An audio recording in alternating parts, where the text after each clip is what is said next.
Well, right now, Southeast Texas farmers say they're constantly having to adapt to the changing climate and conditions. But this year, it's been like any other.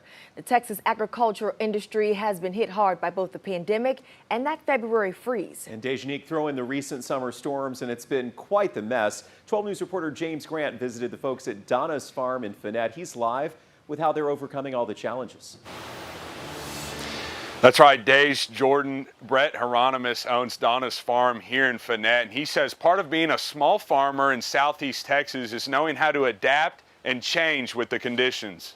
Tomatoes were a challenge with the freeze this year. We did lose a couple hundred plants with the freeze. We didn't have the cherry tomatoes like we normally do. Hieronymus says the February freeze hit farmers hard right out of the chute, and then a late start to the summer growing season added salt to the wound. Summertime was a little, it was a little late this year because it was so cool this spring, so okra came in late.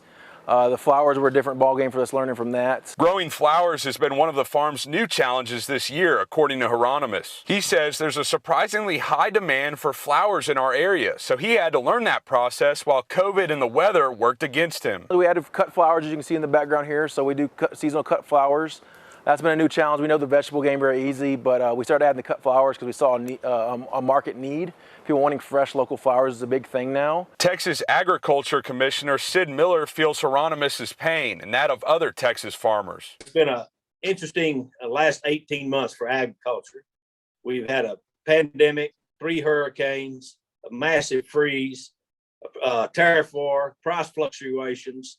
Miller says some of the troubles include storms destroying massive fruit crops in the valley, as well as livestock having to be euthanized because it was clogging up processing facilities during the pandemic. And the money lost? Millions. Poultry farm over there lost 1,600,000 chickens.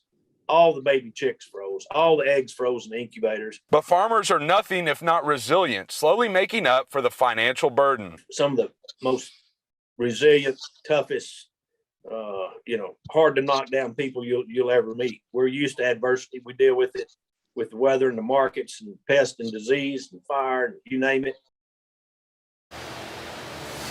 And just to put things into perspective, Miller says due to that February freeze, Texas citrus farmers lost $200 million in frozen citrus crops, and another $250 million was lost due to livestock that froze during that freeze. But hey, these farmers are still going at it today.